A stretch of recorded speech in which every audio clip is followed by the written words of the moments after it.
Daydream vs Gear VR Part 2, the headsets.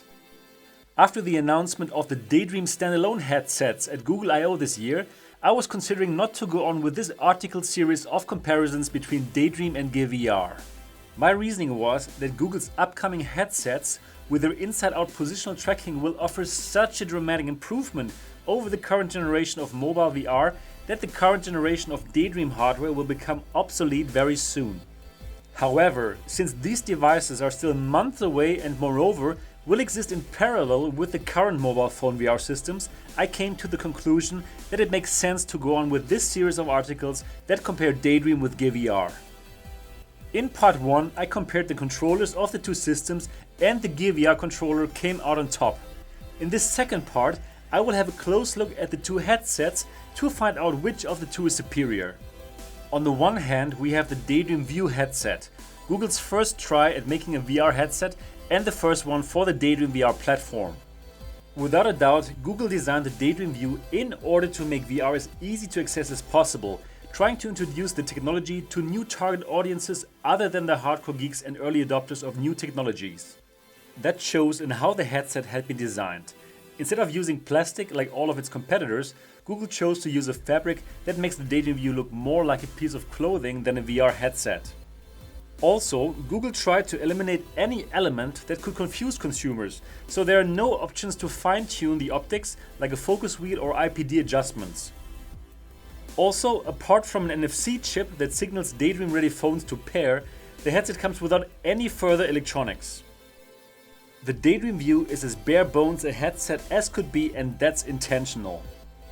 On the other hand, we have the Gear VR, Samsung's VR headset that works together with its Galaxy lines of phones. Samsung is the pioneer in this space. They were the first ones to introduce mobile VR to the public with a Gear VR Innovator Edition in the year 2015. So the company does have a head start as compared to Google, and overall the approach to mobile VR is quite a different one here. Instead of a bare bones headset that just consists of a pair of lenses without any further technology apart from an NFC chip, the Gear VR does include additional sensors to detect motion and prevent drifting. That requires the Gear VR compatible phones to be plugged into the Gear VR headset via USB-C or micro USB, depending on which of the Galaxy phones is being used. Later in this comparison, we will find out if these additional sensors make a difference for the VR experience or if relying on the phone sensors only, like with the Daydream platform, is sufficient for a high-quality mobile VR experience. Moreover, the Gear VR features a touchpad on the right temple of the headset, which allows for input should you not want to use the motion controller. This concludes the introduction. Let's jump right into the comparison. Design. In this first section of the comparison, we will simply have a look at the design. How do the two headsets look like? Which headset would you feel less ashamed to wear in public? As mentioned above, the Daydream View is constructed of fabric, which makes it look more like something you would be comfortable to wear. When you show it to people for the first time, you would normally get very curious reactions. People would like to try it out, wear it. That is quite a feat for a VR headset. In terms of size, it is surprisingly small as compared to the quite bulky Gear VR, which makes it easy to bring along. The Gear VR in comparison is like most other VR headsets made of plastics. A good looking dark blue colored plastic, that is, just like last year's edition. This year's 2017 edition is basically exactly the same headset like last year's Gear VR. The only difference is that it is compatible to the Galaxy S8 and that it has a dedicated loop at the strap to hold the new motion controller. Of course, for the Daydream View you can store the motion controller directly within the unit, which is the more elegant design. Of course, the Gear VR does not completely consist of plastic parts. The area that comes in touch with the user's face is also made of fabrics that are very comparable to the ones used in the Daydream View. In terms of weight, the Daydream View has an edge over the heavier and bulkier Gear VR. Google's headset weighs in at 220 grams, while Samsung's offering comes in at a hefty 310 grams. Overall, this is a clear win for the Daydream View. Daydream View 1, Gear VR 0. Comfort. This category compares the two headsets in terms of comfort. Which headset is more comfortable to wear over longer periods of time? Comfort is extremely important for a device that you strap to your face. When you look at the two devices and should take a guess which one is more comfortable to wear, the lighter Daydream View that is made out of fabrics or the heavier and bulkier Gear VR, surely most people would believe the Daydream View is more comfortable. Now unfortunately, the Daydream View is not as comfortable as it looks. Even though the device is made of fabrics, which does make it lighter than other VR headsets, the material does not make the View more comfortable to wear than other headsets. In the direct comparison with the latest Gear VR, Samsung's offering clearly has the upper hand. The Gear VR is much more comfortable to wear than the Daydream View. Why is that so? Even though the Gear VR is made of plastic, the areas that touch the user's face are obviously not and wrap around the face much more comfortably than the Daydream View does. The edges of the View that touch the wearer's face are also much slimmer, which leads to higher pressure onto the face. Wear the View for a couple of minutes and take it off. You will see clear pressure marks left behind. You won't get those pressure marks as fast with the Gear VR, and despite the weight difference, the Gear VR is the clear winner of the comfort category. Daydream View 1, Gear VR 1. Immersion. The goal of all VR systems is to immerse the user into the virtual worlds. Immersion is not easy to achieve, and lots of factors can break it. In this section we will compare the factors that are important for immersion, like the field of view, FOV, correct IPD settings, picture resolution, and so on. Clearly Google had to make compromises in order to make the Daydream View as simple to use as possible.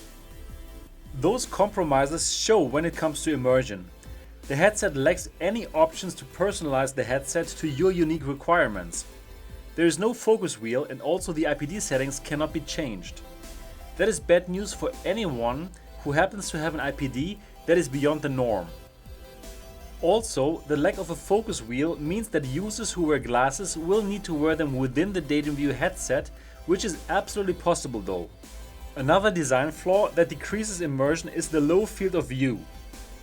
The Daydream View only achieves around 90 degrees FOV, and you can tell when immersing yourself into virtual worlds. It is hard to forget that you are watching those worlds through glasses because you're constantly aware of the round shape of the lenses and the small FOV. The 90 degrees FOV marks the smallest FOV of any of the commercially available VR systems at the moment, and it is a major gripe that I personally have with the Daydream View. On top of these problems, the Daydream View also suffers from major light leakage from the bottom of the headset. The space around the nose had been designed so generously that most people will have a large gap between the nose and the headset. That might help with air circulation, and indeed, in all my time with the headset I had never have them fog up, but the light coming through this gap does break immersion. I wonder why the Google engineers went for this kind of design, since it's so obviously flawed. What the picture resolution is concerned, for the Daydream View it will depend on the smartphone that is being used. So far there are two resolutions, 1080p and 1440p. Only the standard Pixel sports the lower FHD resolution. All other Daydream ready phones that are out now have QHD, which of course looks much better in VR. Now let's have a look at the Gear VR in terms of immersion. As opposed to the Daydream View, the Gear VR allows for adjustments to let the user personalize the device according to the specific needs. There is a focus wheel that allows people who wear glasses to compensate for their short or long-sightedness without having to wear glasses within the headset. However, it is also possible to wear glasses comfortably within the Gear VR. Just as the Daydream View, the IPD settings cannot be adjusted. The lenses of the Gear VR are a bit further away, with a fixed IPD setting of 70mm as opposed to Daydream View's 64mm. Depending on your own IPD, that might be more comfortable or less comfortable.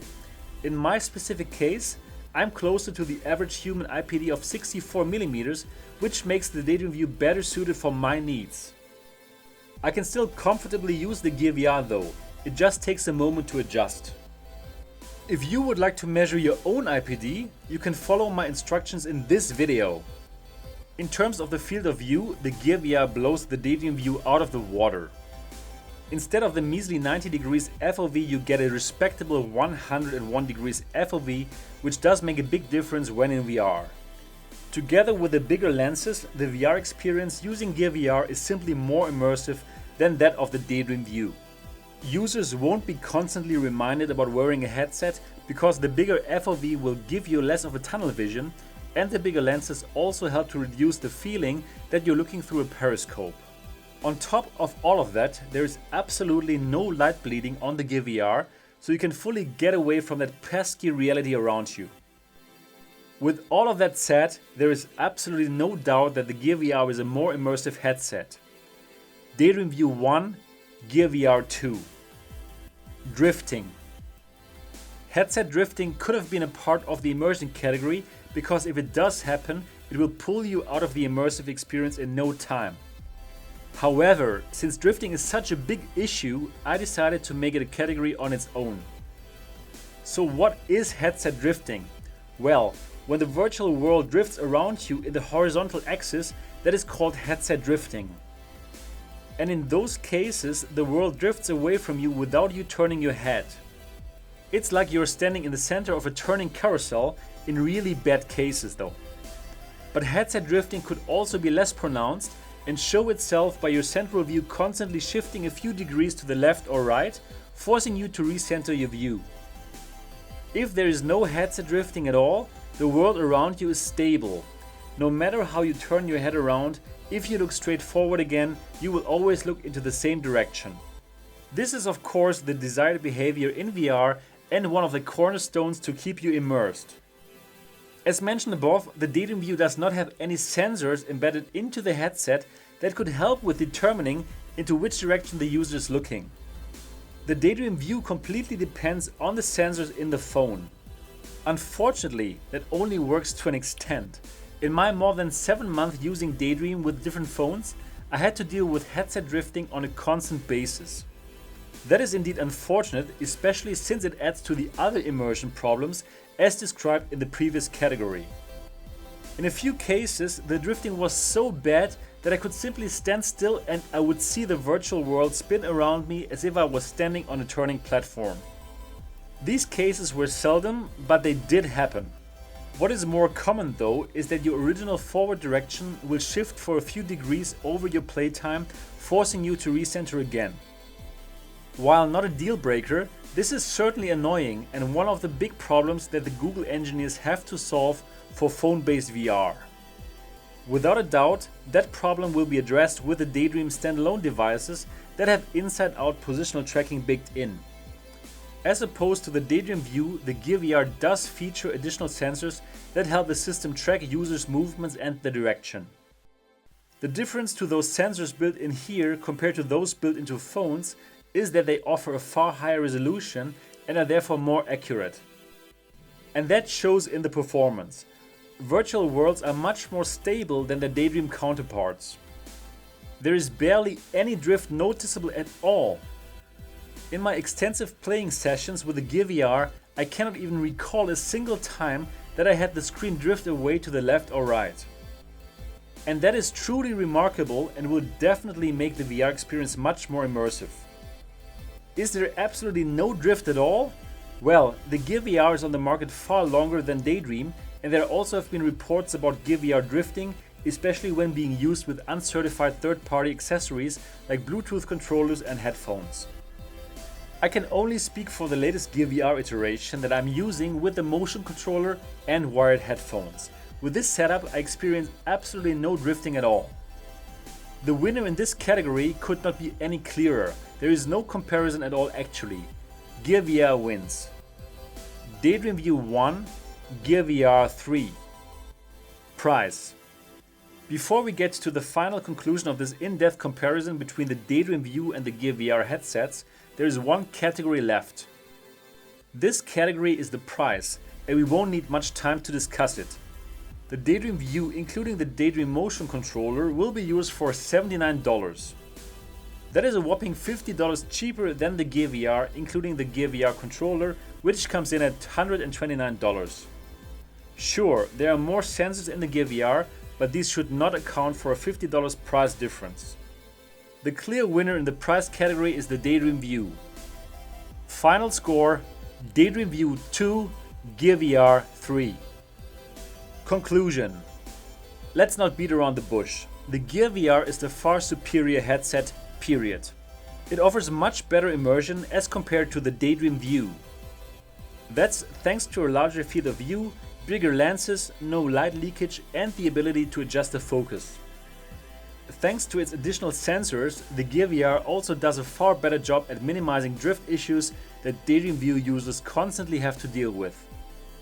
On top of all of that, the Gear VR is the much more comfortable headset to wear, even though it is heavier than the Daydream View. Without a doubt, the Daydream View looks more comfortable with its fabric design, but unfortunately its looks are deceiving. Let us once and for all bust the myth that the Daydream View is comfortable. It is not, especially not for longer sessions.